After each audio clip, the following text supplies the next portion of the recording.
Why does the young people find farming unattractive? It's because we have been used to the notion that go to school, get employed, go and get the good jobs in the cities. The rural areas are not meant for you. I believe that we, the young people, need to see what is really there in agriculture and generally the food systems. It is not just about farming, going to the ground, doing the production, because also we have an issue of food waste. So there is something that we can unlock in the farming sector. There is something that we can work on in the food systems value chain.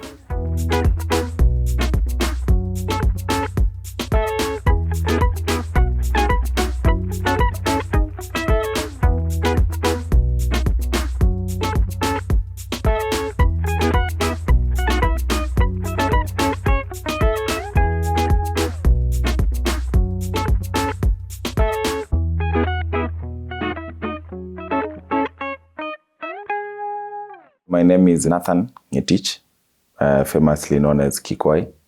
I am the CEO at SMACS Foundation. SMACS Foundation stands for Smart Mechanized Agriculture and Climate Action for Humanity and Sustainability. Beyond that, being the CEO, I'm a passionate farmer. I manage my parents' tea farm back at home, that's in Bomet. And also I work with a few friends in managing their farms. I'm a graduate engineer and also have a passion for water resources management and mainly irrigation. My story begins back in Bomet, where I was born and raised. Basically, my mother was a tea farmer. That's our main job daily, and my dad was a teacher. So when I joined campus, I decided to do a course that deals mainly with water resources, because that was the issue that we faced mainly in our city and in our town. So I joined the University of Nairobi to study environmental and biosystems engineering, and then I majored mainly in irrigation and food processing. In terms of food processing and irrigation, that's when I got a chance to go to Israel for my internship program. And during the 11-month internship in Israel, I used to work in the farm from 8 to 5 and work with the communities around there. So they work mainly in agricultural communities. And there was a paradigm shift, like, why can't we do this in Kenya? Because you find that if someone is a farmer, then they really do that. From production, they have set up the right ways of doing production, and then they have a market. You can't farm if you don't know the market. That's the rule. Because sometimes you produce more than what you can sustain. That ends up being a loss.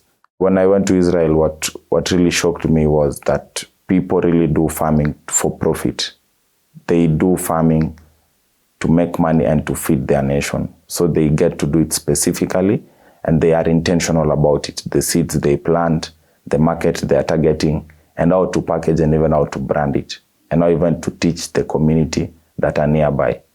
This also culminates to them working together in terms of research and knowing what time to plant, what do we really need to know.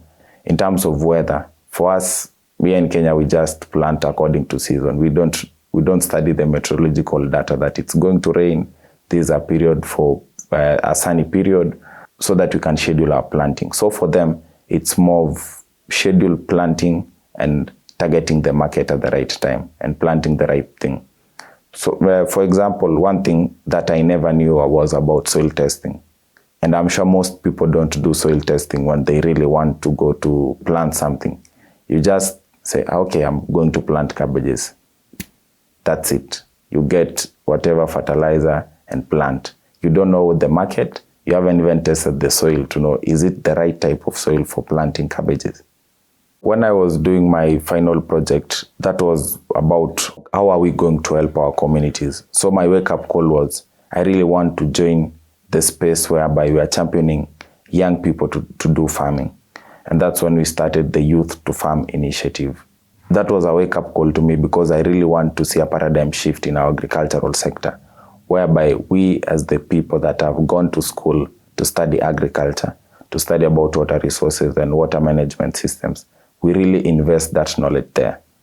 We really help the people that need the knowledge to dispense the knowledge, not just by books or by doing research, but by really doing it practically so that we can understand the needs of different people. So that was a wake-up call for me. I want to see a change in our nation whereby we, the young people, are part of the solution providers, are part of the farmers, are part of the people in the food system, so that we can ensure that our country is food secure, that our parents and the next generation know about farming the right way. When I came back to Kenya, I was looking for a job and a means to survive because I wanted to invest in farming, but I couldn't since I didn't have now the right infrastructure, the land. And acquiring land in Kenya costs so much. So I got my internship again with the Ministry of Agriculture to do project management in Tana River as a site engineer for small irrigation and value addition project. So my primary job was to ensure that boreholes were drilled and that we could connect communities with water and also teach them about better ways to farm. So that was part of my desire, and I was able now to deliver on what I really wanted to do. So while I was doing my internship in Tana River as a site engineer, I got a chance to meet with one of my friends, Mike Sagana, now my employer. And that's when I told him about my intention to register my own foundation of working with the young people to champion them to join farming. And again, he had the same thought of doing it. And they had SMAX Foundation. So that's when he invited me to have a meeting with our patron, Charlene Ruto. And then they gave me a chance to run their foundation with now the initiative to champion young people to join farming, and also to have conversation around climate change, how it's affecting agriculture, and how we can work together in ensuring that we get youth to farm and that we dispense the knowledge that we have to the young people on how to reach communities in various parts of the country. So we agreed to work on ESALs, that's the arid and semi-arid lands. That makes 29 counties of 47 counties that we have in our nation. In Kenya, we have seen a paradigm shift whereby young people are starting to embrace farming. Out there, you can see there are many organizations coming up for people doing farming, and mainly smart farming. But the statistics are still shocking, given that according to FAO, the average age of a young farmer is 58 years old. That means that we still depend on the old people, on the traditional way of the parents providing for the young people in terms of foodstuff and also engaging in the farm work. So why does the young people find farming unattractive? It's because we have been used to the notion that go to school, get employed, go and get the good jobs in the cities. The rural areas are not meant for you. But if you really look at the problem that we face as a country, is agriculture. Why? Because we are a food insecure country. That is shocking. Even we have 70% of the arable land. We have most population being young people. And also we have the potential of having a good weather. Even though our 29 counties are classified as arid and semi-arid lands, it is still arable land. We can still unlock the potential of these places. I believe that we, the young people, need to see what is really there in farming, in agriculture, and generally the food systems. It is not just about farming, going to the ground, doing the production, because also we have an issue of food waste. If we were to utilize the food that we produce or ensure that it moves correctly from one place to another in terms of logistics and also in terms of preserving the food that we have, we could be far. So there is something that we can unlock in the farming sector. There is something that we can work on in the food systems value chain. So young people have not really embraced that. But we need to use technology to solve some of these problems and be able to create a niche for ourselves. The major challenges, according to research, are land, finance, and access to knowledge. So if you talk about the issues of land, traditionally, you find that most youth don't own land like before. Another issue is the access to finance. Farming is not cheap. That's one thing. for you to access modern technology to start modern farming, it requires a lot of finances. But you find that young people cannot access finances. First of all, where do you get probably, let's say, 100,000 Kenya shillings for you to set up a greenhouse, a drip kit, irrigation system, and for you to start farming? First of all, you have options of loans and any other place where you can get the money by borrowing. But how do you solve the issues of finances? How do you solve the issues of access to land? Those are the major questions. And then the third one is mainly about knowledge, the knowledge gap. We can say that we haven't dispensed the knowledge about farming really to the young people. What we always talk is about making agriculture sexy. But agriculture can't be sexy. Farming is farming. But we have to make it cool. We have to contribute not just in production, as I've said before, but across all value chain, in logistics, in agro-processing, in packaging, and also in marketing. So the main issues that we face as young people is the knowledge gap. And that is what we really need to invest on. Even the government is trying to invest on financing avenues, but people don't have knowledge that there are finances for the young people. We have the youth fund, but how do someone really access the youth fund? Because there is lack of knowledge. So people really need to learn and get to see the knowledge that we have. So that is mainly what we need to solve in the agricultural sector: knowledge, finance, and land. Generally, in terms of food security as a nation, we are still far behind.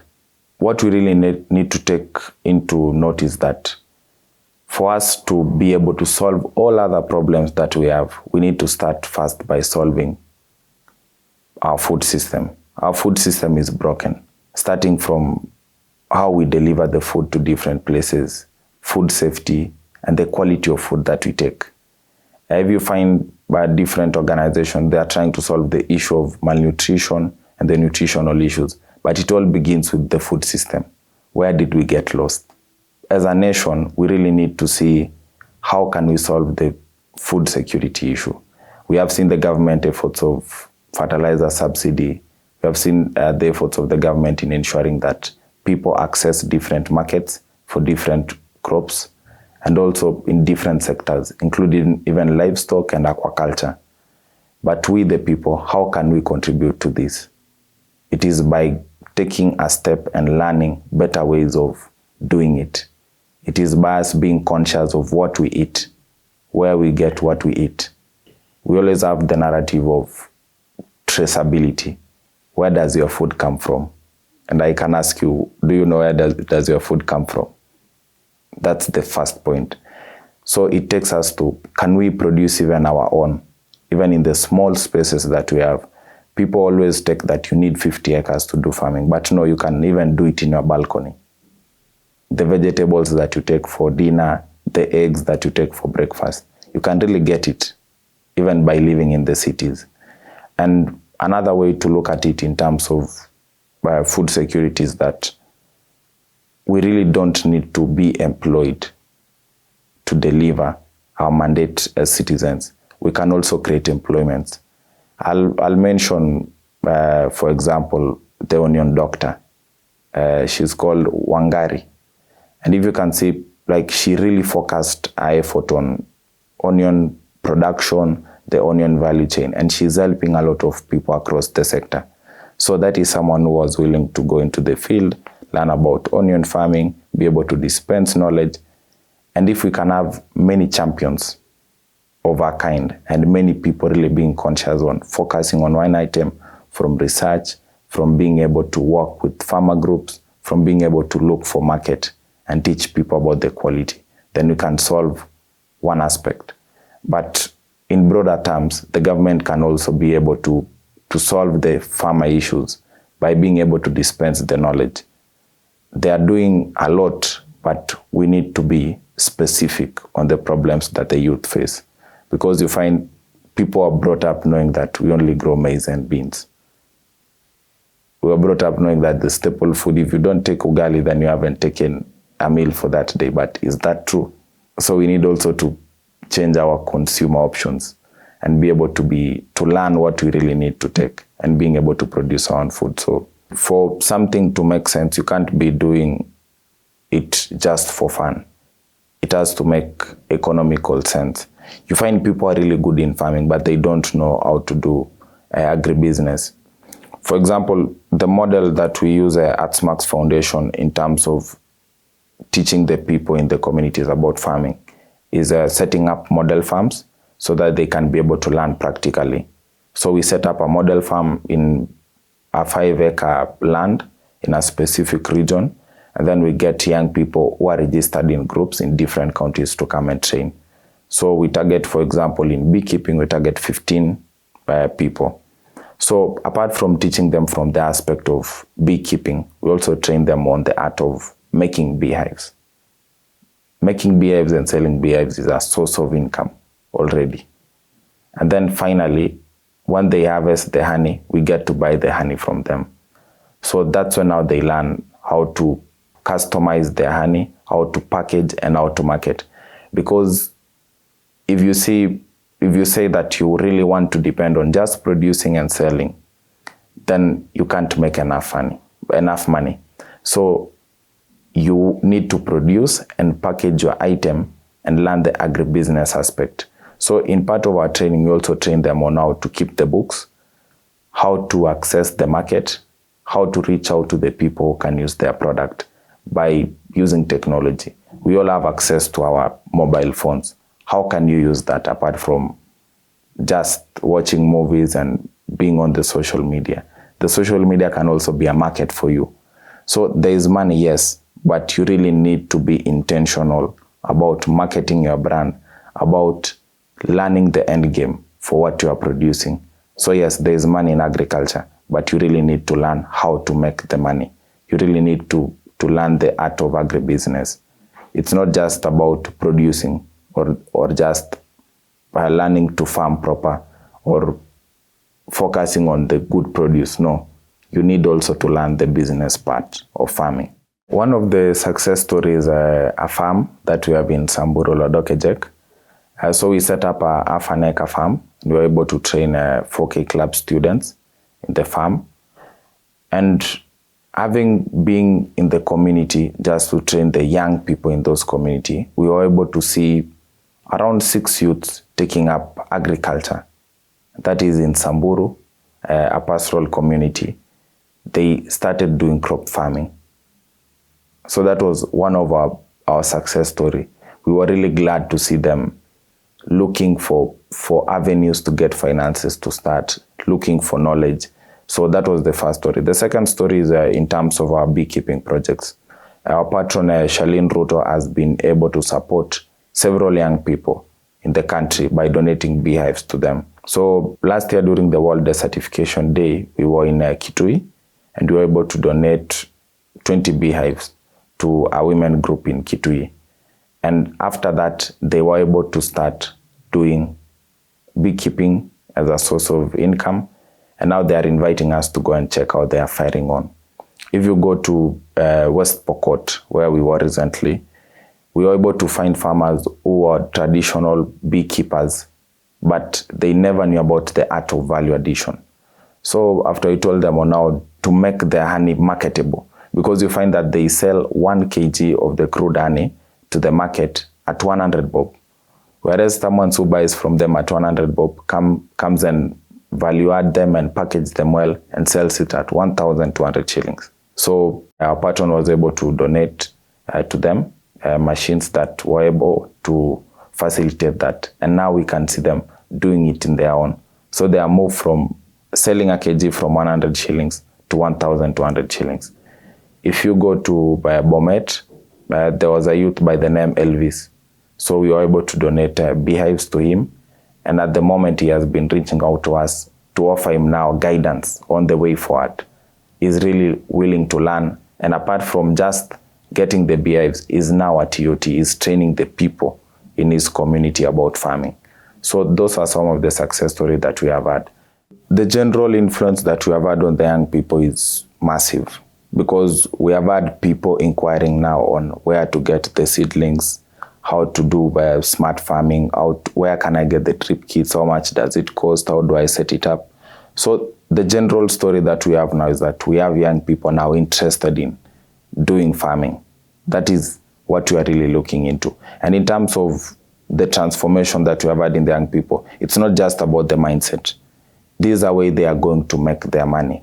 Because, I mean, we cannot achieve our dreams without having the financial capacity to really do what we want to do.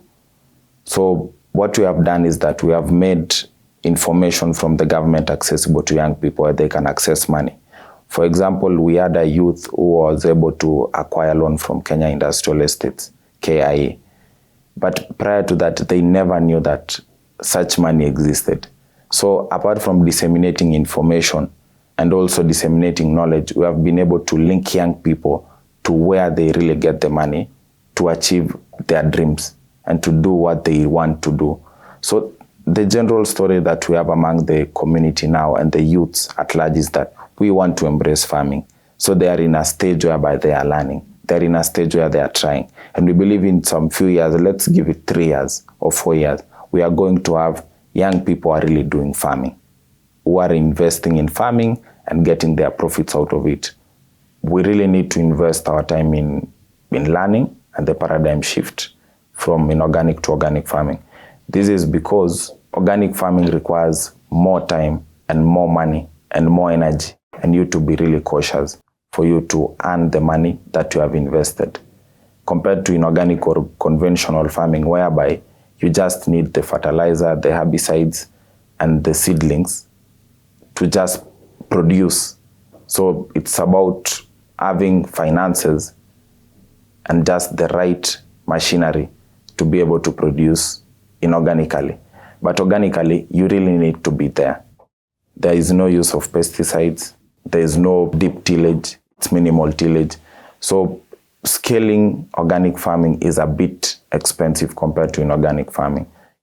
Comparing someone who farms 1,000 acres, or let's give it averagely 5 acres, and someone who wants to do 5 acres of organic farming is nearly impossible. So for organic farming, it takes less land and also it takes more time. Let's go to the market for organic and inorganic produce. When you sell to people at a higher price the organic produce, they always feel uncomfortable unless they really understand what it took them, the farmer, to produce organically. For inorganic foods, it's mainly for profit, not just for the consumer or for the people who are trying to balance their nutrition. So we, the market, or I can say the market generally, always lacks to appreciate the farmer who farms organically. We want to eat the normal way. We want to eat fast food that are being produced. So my call is that people can now start producing their own food in their own way. Not everyone can produce what they consume daily, but we can at least try and reduce the amount that you buy from the supermarket. This will go a long way also in reducing the carbon footprint that we have in our nation. So if someone is living in the city and they really want to do farming, I can recommend for them to start small. For example, trying to utilize the spaces that we have in the urban areas to setting up multi-story kitchen gardens, the smart gardens. If you go to Clay City, that's in Kasarani Ward, and also Mama Lucy, there's a company called Greenponics. And what they do is that they have a model farm whereby people can learn about setting up the multi-story kitchen, and they sell the solutions at a very cheap price. So that is customized to Kenya and maybe to Nairobi. But in urban areas generally, what people really need to do is how can I utilize the small space that I have to have an urban farm, or to have a kitchen garden, how to utilize the waste that I get from the potatoes that I peel. How can I turn it into a fertilizer? How can I grow my own coriander instead of going to buy in the market? How can I grow my own tomatoes? So it is starting small within the spaces that we have in the cities. Currently, we have youth groups that you can register jointly as young people. So you can register a youth group, let's say of 10 people, and have one expert. So your main issue is to provide the finances. So as a group, you really need to have someone who has an agronomical knowledge and who also has a knowledge of the market, so that when you join hands, you can be able to lease land and be able now to do the farming that you want to do, and then have someone to do the marketing for you. So not necessarily you have to be in the farm, but you can be part of a farming enterprise by coming together as young people. Because I've seen several youths who have done livestock keeping. All they do is come together, form a youth group, get some money either by borrowing or by applying for the youth grants that we have, and then they buy the livestock, either goats or cows, and then what they have to do is now the management practices. So it is not limited to doing farming in the city. It is also by being part of an enterprise that does farming for you to make money, and also having the right people in your team. At SMAX Foundation, what we are trying to do, we are trying to have centers of excellence where people can learn practically, and also by also bringing to life the innovations. We have many young people with amazing innovations in the agricultural sector, from monitoring the humidity in the soil and also the marketing applications. But how are they really supported? We find that people have innovations, but they can't scale the innovation. We recently had an hackathon with Zindiwa School, and we discovered that we have so many young people with many innovations in the sector. So what we really need to do and what we want to do as SMAX Foundation, and these are clarion call to everyone in the space, is that how can we invest in the innovation so that we can make farming an easy process? How can we try and discover the talents that people have? It's not about going to the farm practically, as I've repeatedly said, but it is also about having a showcasing platform for the people in agriculture so that people can learn. How can we have accessible information to the local farmers in rural communities? Because we believe that not everyone has an access to technology. Not everyone has an access to information. How can we disseminate information? So the next step for SMAX Foundation is being able to support young people to scale the innovation, to finance the innovation, and to bring it into life. Because people have different ways of solving an issue, and we want to give them a chance also to bring the ideas into life. Climate change is here with us, and it's a conversation that is timely. People always talk about climate change as an issue that affects us, but also we need to learn that it originates from us. So we need to change on how we live, specifically on farming. If you look at different places, you find that people are clearing up forests so that they can do farming. So we are the problem. So the main issue here is how can we reverse the damage that we have caused to the earth? How can we try and live within the means? How can we go back to the times whereby we had weather patterns that were matching with the meteorological data?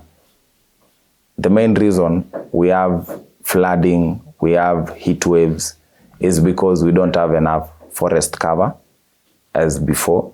We are not taking care of the water sources that we have. We are not managing our water well. That is why we are facing now the oil issue. What we can do moving forward is trying to live within our means, trying to live consciously, knowing that if I dispose plastics to the waters, that affects the aquaculture and the marine life. How can we solve the issue that we have now? It is by devising means that we can accommodate the problem that we have caused, and also trying to avert the future crisis. If you look at the minimal tillage conversation, even as the soil health and fertilizer conferences by the African Union is ongoing, is how are we farming? How are we producing the food that we are taking? How are we trying to educate the next generation about the steps that we are putting into paper, the policies that we are drafting? Because there is a difference between developing policies and enacting these policies. So what we are trying to do is trying to relay the information and trying to have the local solutions from the people, not just broad policies and papers and having the conversation on high level. It should also disseminate to the local communities and the local people. So my clarion call would be can we start finding avenues of being part of the food systems? Can we be conscious, be woke, and realize that we really need to know where we get our food from? I think by just doing that is that now you'll want to do farming on your own. So generally, I want to call upon the youth to be conscious about what they take and know where the production comes from. Let's not look at the financial burden, at the huge risk that is there. Just find a niche within the agro-processing value chain, within the production, within the packaging, within the marketing. We always talk about the international market. Yes, it is possible. It is that we haven't looked for the right information. So let's keep looking for the information and being able to be intentional about investing in agribusiness. Let's not do it just for fun. Let's do it to make money.